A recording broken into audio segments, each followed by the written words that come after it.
Good evening, everyone. My name is Josh Villafane, and I'm here with my very good friend, Mr. Franck Zanu, and we are here to talk about the idea of the American democracy being in jeopardy. We're here on Project Rethink, which is a fantastic program, and just to tell you a little bit about myself, I'm a behavioral neuroscientist from Sacred Heart University. I am also a personal consultant for the McBride Safety and Security Consultants, and I also work with Mr. Zanu with the McBride Foundation based out of Bridgeport, Connecticut. We do some really, really great work there. So we're here today not to talk about science, which I would love to do, but we're here to talk about the American democracy and if we think it's in jeopardy, if it will ever be in jeopardy, and what do we do about it? Thank you so much for coming on the show, Josh. Of course. Really good. Yes. So I read your note. You said you were curious to hear from me why I said the American democracy will never be in jeopardy. Which part of it really troubled you or got your attention to want to discuss it? Well, I think it's important to first at the basis of democracy, we're talking about American democracy. We're not talking about democratic republics or British parliamentary democracy. We're talking about American democracy. Right. And my thought is not that it's in jeopardy. I think it is in jeopardy, but I think that's exactly what it was designed to do. So, when the Constitution was written, in the early 1700s, mid-1700s, it was designed to create discourse. It was designed to create conflict and confrontation, to almost be in the state of constant jeopardy. And that state of constant jeopardy is what actually helps progress and prevail and move the idea forward of this democratic idea. Well, then I would have said, call the jury, the case is done, because you have agreed with me, therefore, that it will never be in jeopardy. Now, that aside, let me tell you what I've heard. And this started about 4 years ago, especially when Donald Trump became president. We did not hear this when George Bush was in office. We did not hear this when Obama was in office. When you begin to hear something repeated over and again, I tell people to ask only 3 questions. Who is saying it? Why are they saying it now? And what is the climate we live in that make them to say it? And those 3 things will tell you if this is false or not. It is false. It was a slogan created. Michelle Obama, the former First Lady, have gone on podcast to say she loses sleep in Martha's Vineyard in $14 million home with guys with their own zip code. They come with their own zip code surrounded there. She loses sleep because our democracy is going to be in jeopardy. The vice president goes around from place to place, and this is what she says also. The View, ladies on The View, would say it at everything. And you know what scared me? A podcast, a show, The Breakfast Show, The Breakfast Club. Yep, Charlamagne the God. With Charlamagne. Yep. You would think that this is an avant-garde show that will not parrot just anything. But gosh, Charlamagne was on Godfield and just spit it out. Our democracy is in jeopardy. Really? Do you think Charlamagne did an extensive research? How many years? Where? What did she read? Did he read? What? But I'm saying this, when you hear something repeated with no explanation, it's a fearmongering, it's a lie. He did not say, where I think young people who watch his show would have learned from it, how will it be in jeopardy? At least add that, explain it, don't just say. The other day, he came up on the show again and said, Joe Biden is a shitty political figure. And if we elect Trump, that will be the end of our democracy. He didn't explain how will it end? What will he do? How will he do it? That is sick and ill. We should not do that. Let me explain what I mean by the American democracy will never be in jeopardy. Here, we have to define what do we mean when we say the American democracy, right? The word democracy is a Greek thinking, an opinion shared by somebody who said that the best form of government will be the one where the majorities will be taken seriously. A government by the people, of the people, for the people. All right, democracy is not a result. It's a process. This is what I mean. If you say that you have a political system where you rely on the people to decide by vote that a simple majority, whether it's by the electoral college or by the popular vote, a simple majority carries the day. Well, whatever result you get, you use a a democratic process to get that result. Let's say, for example, candidate A says, I'm the bad guy. I'm going to become a dictator. Vote me. Candidate B said, no, I'm the Angel Michael. I'll make your life better. Majority voted candidate A. Do you still, and it becomes a dictatorship. Do you have democracy? Not necessarily. Why not? The will of the people. That is what the definition of the democracy we are using here, the process. Majority of the people said, we want this candidate, and you let them go into a free and fair voting system. A majority won. Why don't you have a democracy? Well, I think people forget that we talk about this concept or idea of majority. Majority is 51%. That's majority. So let's say you have... I'm using what America is using today to determine when Joe Biden became president, when Obama became president, that type of majority. If you still use that process, but the candidate happened to be someone who said, I'm a bad guy. Well, then, yeah, we do it now. I mean, it's the same idea with Donald Trump. That's kind of what happens now. They paint him as this, bad guy, but, Yeah, but I'm saying the majority... use a system you have provided as a method, a process to elect a guy. When did the democracy fall into jeopardy? What they picked is what the majority wanted. So you have a democracy. Not necessarily. If we were to look at, let's say, Russia, where they are constantly rigging their election, and he's essentially I'm talking about the United States of America. We are using fair and free. Oh, so if we're just talking about the United States of America, then yes, that would be democratic. It would be democratic. So when will it going to be in jeopardy? Well, I would say that it is in jeopardy, and it's constantly in jeopardy. No. What Michelle and the Vice President and Charlemagne are saying is not the type of sophisticated you are explaining. They are saying that it would end. We will never have our freedoms. It will finish. Yes, that's what I'm trying to address. Well, I think what these people do is, obviously, they're very self-serving. So, and both sides do it, both Democratic and Republican. They use this idea of democracy as a giant scapegoat. It's a good reason to blame the other side or look the other way and say, hey guys, don't worry about what I'm doing. Look over here. Our democracy is in disarray. It's in, peril. If we don't do something about it, it's, we're going to lose the United States as we know it, kind of a thing. Yes. I feel like that sentiment gets parroted throughout the course of history and has been for forever, since, the inception of the United States in the early, 1700s. And I would disagree. I think that, George Bush, they did say that, our democracy was in peril. I don't think they maybe come out and specifically say that, but they blame... American standing in the world is not good. But we are saying domestically, inside here, that one person would end our democracy. Well, if you still use a process of asking the masses to vote, and the masses continue to vote, if the process is in place, then you have democracy. The result doesn't matter. The process by which the result came, it still was a democratic method. What we should be worried about is the culture. Yes. People who come to America did not come here because of the political system.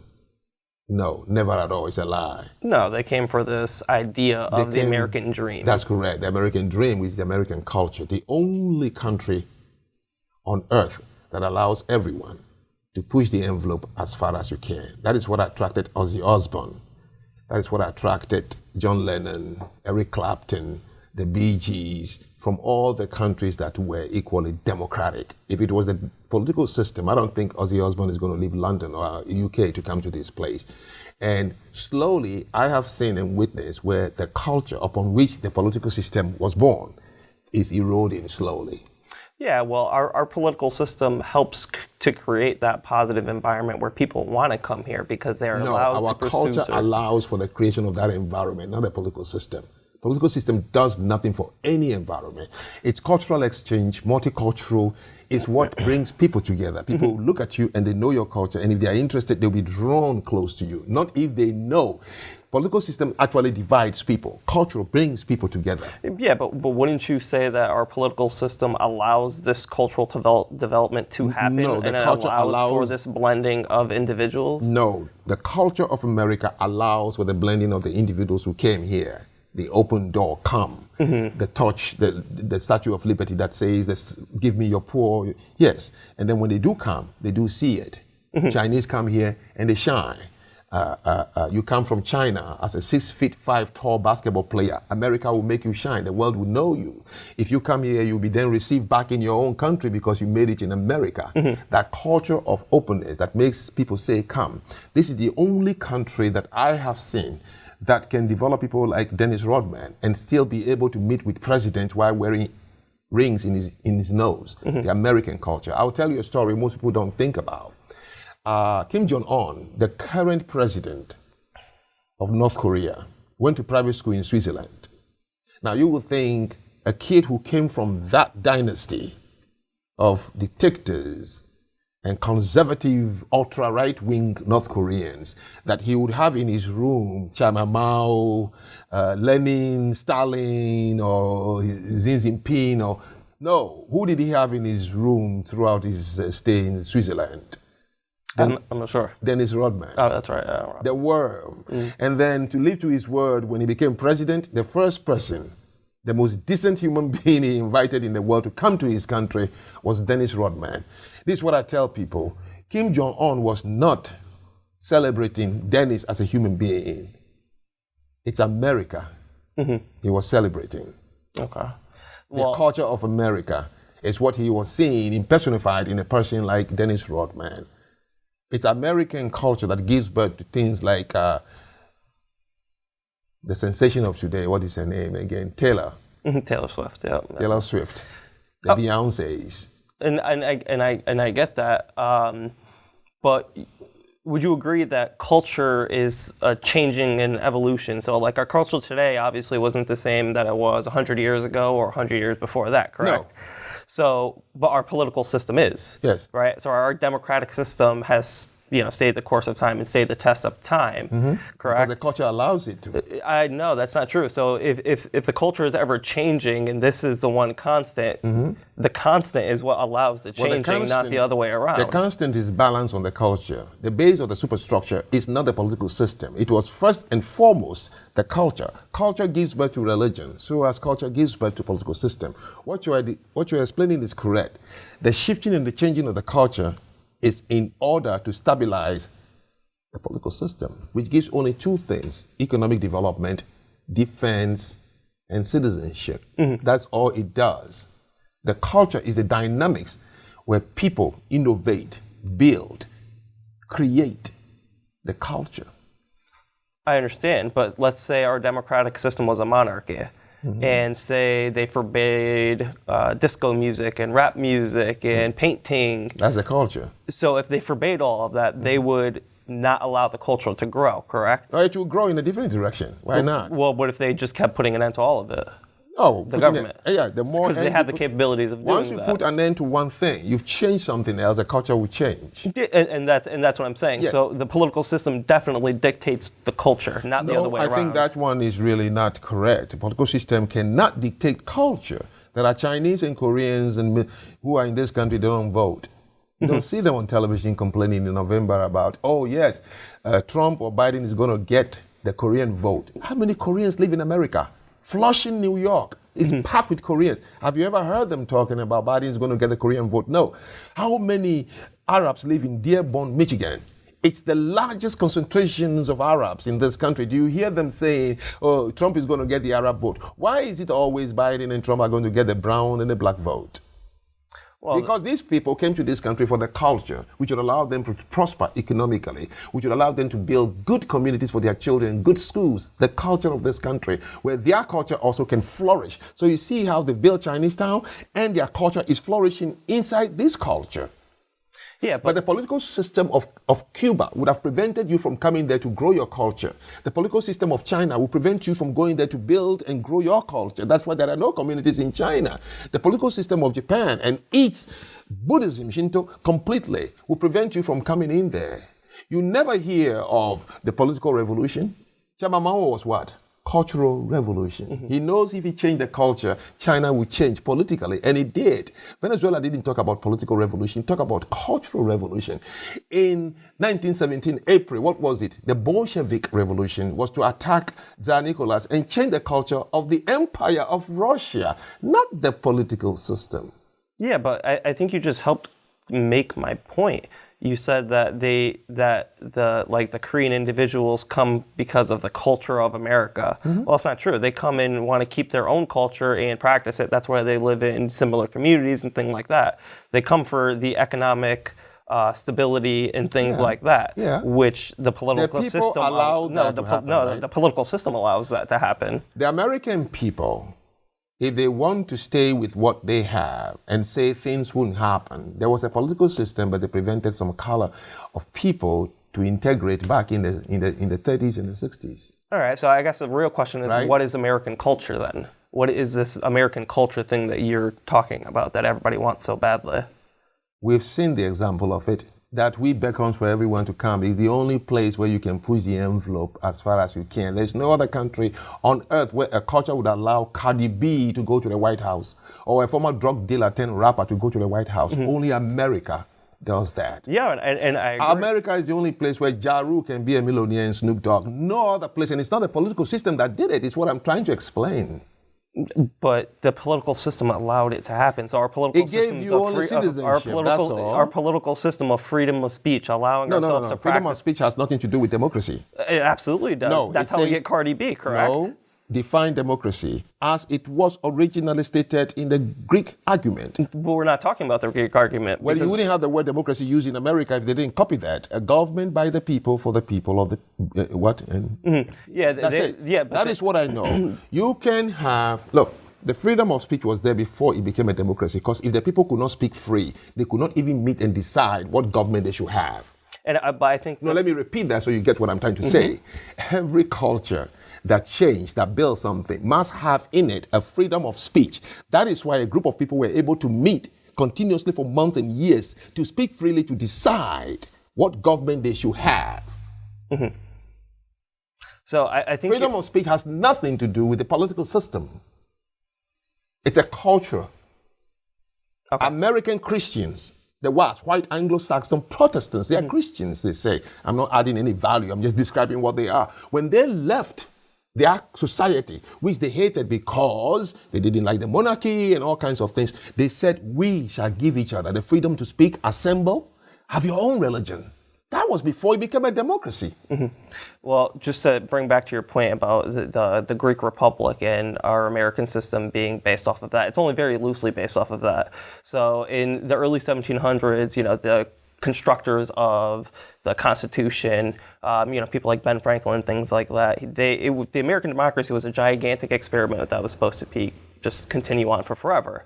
So Ben Franklin met with guys and Scottish philosopher like Adam Smith, who was creating how to create a successful, wealthy, democratic republic, and that idea was more based off of the British Parliament, because if you look for the biggest, scariest, richest person out there, that's who you try to model yourself after. So it wasn't so much the Greek. Yeah, the voting and freedoms and rights and stuff like that. That was, most basic governments are loosely based off of the Greek. But our democratic American system is much more related to the British style of voting and stuff like that. There's a bunch of it's not parliamentary and things like that, but we have bicameral House and things like that. Yeah. So it allows for certain things to happen. We focus and discuss this experiment so much that even young people begin to believe it. Why? They want to cultivate and grow a large number of voters, angry people waiting with a ballot for November. That is why you hear so much about the political system that doesn't do anything for this country. Almost all countries where I've lived, every day, the literature is all about the protection of the culture. It is the only thing that identifies you when you go outside, not your political system. Okay. If you met a Chinese outside, you met a Japanese outside, you don't say, what is a Japanese? A Republican or a Democrat? A parliamentarian or a Congress? It would all depend on the individual. That's correct, but you know them. I can say certain things and you say you're talking about the Japanese. That's correct, that's the culture I'm talking about. It's the only thing that identifies an individual when you leave your own habitat. People can say, this is an American. At every airport around the world, when a plane is delayed for 1 hour, you know Americans right away in the first 15 minutes. Yo, what the F? Yo, what the F? What everybody else. That is a culture of a people, outspoken, low contest culture, America. If I ask you, are you hungry? You say, no, I won't give you food. That's why when Americans date Asians, the guys become celibate because they are waiting for the woman to say yes, which doesn't happen. It's a culture. It identifies people, a group of people, and a place, never a political system. Okay, now let me ask you a question, if you don't mind. The events that occurred on January 6th at the, I won't call them Capitol riots, we'll call them the Capitol event. Yeah. You know, it's up for whoever else to decide what, you know, they want to call that event or that thing. But would you say that it was a demonstration in culture, or would you say that was a democratic demonstration? So let me talk about what it's being called now. That is the first big lie Americans have ever been told in this country. Forget about Nixon. Okay? That was a subversion. Lie. That was a coup d'etat. It's a lie. What are they calling it? Insurrection. Insurrection, they call it. It's so sad and cruel for a country to label young people who did what is just normal and put this label on them for the rest of their lives. Go and play every footage of the cameras that were there live that day, okay? The live ones that saw the thing happening. Not a single reporter referred to it as an insurrection. They said there is a riot at the Capitol. When do you think the word insurrection started?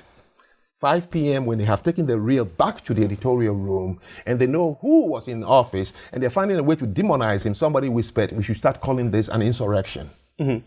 Well, do you think that they only demonize him because they say that he lamented? He didn't lament anything. And that he What I believe is what happened at the Capitol is what is supposed to happen anyway. I ask you, if you live in a complex community owned by somebody or a business, and you're pissed off with what is happening, they don't mow the lawn, they don't plow snow, they don't do maintenance on time when you call them, they don't come. But you keep paying the HOO fees. You get pissed off finally. Would you touch up your neighbors' cars and their homes, or would you go to the owner's house to touch it up? You're not supposed to touch up anybody's car. You're not supposed to touch up anybody's car. I think you're supposed to go to the police. No, it's a hypothetical case. If you're pissed off, would you go to the owner's and touch up his cars and his home, or would you touch up your neighbors? The owner. That's correct. Mm-hmm. So, if the citizens who elected these people, who pays for the building they live in and work in, are pissed off and they want their voice to be heard, they went to the right place. Mm-hmm. That was not an insurrection. Let me tell you something. An insurrection requires a hierarchy, an insignia, a name, a mission to call it an insurrection. Well, there are people that would argue that they did have all of that. I'm not saying that. You and I watched it, and you and I know 85 broken tooth, over tattooed, ponytail kids don't scale a wall with flagpoles and take over a government. Number two, for you to overthrow a government, a new government has to be in place for you to overthrow that government. So whom were they overthrowing on January 6th when a guy has 14 more days, according to the Constitution? I may be wrong. If a war broke out on January 6th, do you know who will continue as commander-in-chief? Yeah, the president. That's correct. So whom was he overthrowing? They wanted something to demonize him. They started calling it an insurrection. It was not an insurrection. Nothing has happened to America. The Capitol is still intact. The kids went there and made noise. What was an insurrection? What happened in Seattle when they took a whole town and held it hostage for weeks? What happened in Minnesota when they touched down private people's business and homes to the tune of $300 million? When they touch up federal buildings and statues, that is an insurrection. You are destroying what the country is made of. We have to wake up and inform our young ones not to be bought into this nonsense of words. Nothing happened on January 6th. They hijacked. I come from a continent of coup d'etat.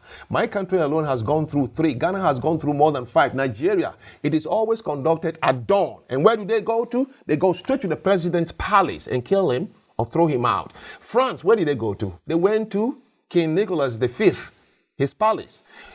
The Russia, where did they go to? They went to Tsar Nicholas. Every revolution, they went to where the leader lives On January 6th, if you go to the Capitol and you pick Nancy Pelosi into a minivan and drive her around, you have not taken over the government of this country. They can vote somebody right into her place because the people are still intact. You have to have a weapon, a hierarchy, a name, and a mission to be called an insurrectionist. Nothing like that happened on January 6th. Yeah, but you said that it was because of, you said you mentioned like Seattle and things like that. Those didn't have that either. You're saying because of the... They started taking down You said because of the destruction. Yes, that's public. Yes, there will be no America if you break down everything. That's exactly what happened in the Capitol. No. One building. They called you millions of dollars. You are taking one building which taxpayers pay for. They didn't touch up the building. They didn't touch up police cars outside. Do you know that they did touch up the building? No, they didn't touch up the building. Never. Nothing at all. When Trump was in power, there was a time a group of people wanted to storm hold on, really quick. Yes. Just to clarify, so the Capitol, there was no flame. There was no damage at all.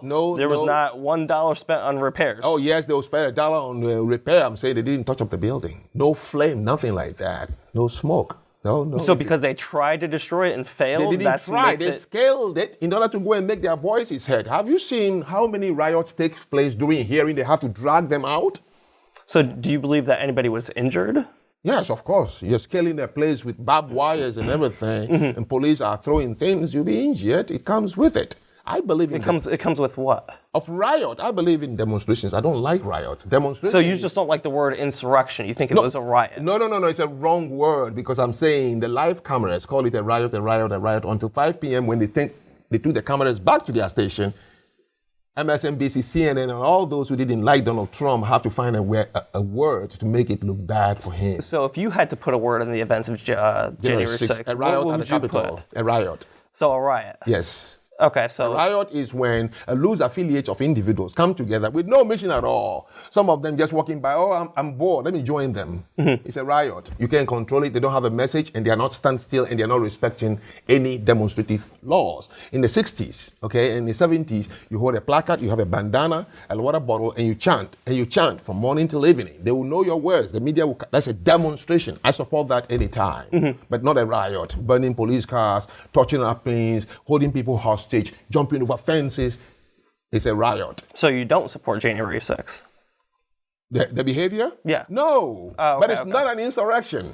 Okay. No, it's a lie. Nothing. This country was not threatened on January 6th because there is no way you could overthrow a government because there was no government. The government in power could not overthrow itself. Yeah, well, I think that people take that way out of context to say that they didn't take it out of context. It was intentional for MSNBC and CNN and the ones my friend Trump always calls the fake news to make something against the man, period. I'm not adding any value to Donald Trump, okay? I don't know him as a friend, nothing. No, I agree. But I'm telling you, I am old enough, intelligent enough to see what has happened in the last 4 years since 2016. That everything is a lie about this man. It's true. You want me to prove it? It's true. Now, would you say that this was a demonstration in the democratic system? January 6th? A riot, not a demonstration. A riot. A loose affiliate of guys whose parents are so rich, their board just decided to do something. Do you see any poor kid there? No. Yes, it's a riot. Well, I mean, I'm not sure of every individual. I know that there was thousands of people. They punished them for nothing. You should have punished those who burned down the city of Minnesota, Seattle, LA, New York. Buildings were destroyed. Public artifacts were defaced. I would say that they deserve to be... Police were hurt. I would say they both deserve to be punished equally, not that... Equally, that's what I mean, yes. They shouldn't be absolved either because what they did was extremely wrong also. The few people who did something for just a couple of hours and you lock them up with no hearing and you put this word on their back forever, insurrectionists. Excuse me? Really? Look at them again. Insurrectionists against this country? When you have the NSA, the Marines, the Delta Force, the CIA, the sharpshooters, and these wiggly kids from somewhere, not wherever they come from, would overtake this country. Mm-hmm. And you keep hammering it into the throat and scaring people in this country. I'm saying we should condemn it because we are going straight for the culture of America. The thing that made me to decide to remain here after my 4 years of college, the culture, the people that received me in Bridgeport, the American open-handedness, the Americans who believe in the Bible, Acts chapter 3, verse 29, the hand that givers. America goes out to give more aid, well, with exterior motives, I don't care, but you see them everywhere. Mm-hmm. Yes. Well, I would say that I think the people on January 6th actually got off light. No. If you read the laws, there's been people who have been charged with treason for far less than what many of the people did. To intentionally deface government property is treason, and could be punishable by treason. And they went free. A policeman was apologizing for using tear gas on people who were defacing the statue of Abraham Lincoln. No matter how you agree or do not agree, that is a no-go area. It's a riot. It's foolish, and we should condemn all of them. Yeah, I am for demonstration, but do not call one small section of people who did something angry citizens do at the right place they should go anyway, and then use these very dangerous, damaging words on young people. Insurrectionist, coup d'etat. Against who? Well, again, I would say that they're lucky to be called insurrectionists and not to be called traitor. Yeah, take them and shoot them, right? You know what I mean? Let me repeat, so they've lied to us. As long as the process of how we pick our leaders is kept intact, no matter who we pick, if the process was allowed, then the democracy is not in jeopardy. Okay? Let me say this. Patriotism is a sacrifice. If you are going to cheer on democracy, then you should be ready, because this is a sacrifice of a patriot. If the majority takes the day, you have to immediately, you the minority, join them. That is the display of patriotism, not necessarily carrying a gun and going to war. No, I agree. Okay, and what happened in 2016 was a demonstration that majority of Americans are now patriots. No, they didn't accept an election. And that, I would say, I can see the sign out there saying our time is up. Yeah. Josh. Of course. You've been a real sport. Yes, thank you so much. Yeah, hey, man, return for more topics. Really, I'd love to. Yeah, I mean, if you guys get some science topics, let me get in there. You know, I love it. When you do that, then trivia, Travis would have to come here. Yeah, of course. Yeah, that'd be really cool. Thank you so much. Yeah, of course, guys. Thank you for having me. I appreciate it.